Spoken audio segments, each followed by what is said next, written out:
1820 in Massachusetts. I have two sisters named Glumma and Hannah. My brother's name is Danielle. We lived close to my grandmother Reed's farm and my grandmother Anthony's farm, so I helped at their farm a lot. We had a bell in our yard that I loved to ring with my sisters. When I was 6, we had to move 50 miles to Battenville because Judge McLean needed my father to run a big cotton mill. It took 3 months before we left for Battenville. I was sad to leave Grandmother Reed and Grandmother Anthony. At first, we lived in Judge McLean's house. My first friend was a girl named Abby. When I was 6, I started school. The schoolmaster paid very little attention to the girls. He wrote a sentence for us to copy down on our slates. Most of the day he taught the boys, but once a day he would call us to his desk to read. I wanted to study long division with the boys, but the schoolmaster said no, so I came up with a plan to learn long division with the boys. I would ask to go to the fire when the boys started their arithmetic lesson. I could hear every part of the lesson, so I brought my slate over to copy down the examples. I didn't go back to my seat until the lesson was over. I learned to work harder and harder at long division problems.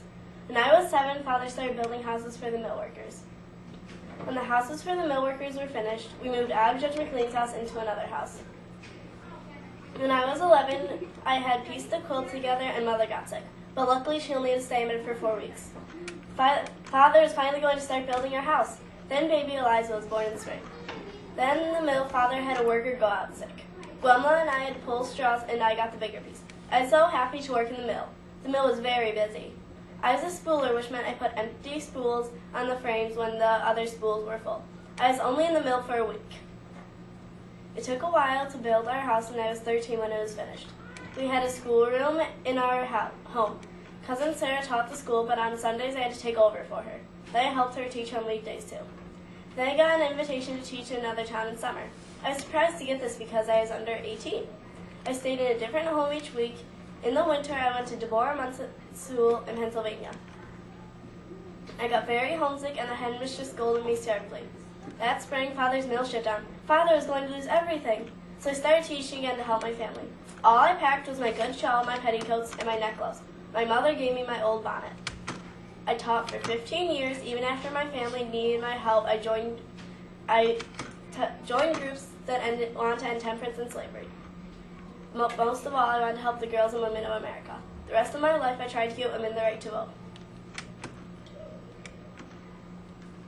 At first, it was hard because nobody was ready for my ideas. In 1853, there was a women's rights convention in the Great Hall in New York City.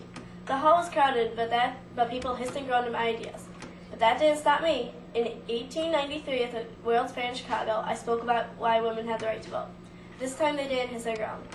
I might have died in 1906, but my work and ideas did not stop there. In 1920, on Election Day, there were long lines at every voting booth. Women had finally gotten the right to vote. I was the founder of the 19th Amendment, and there's a statue of me in Washington, D.C.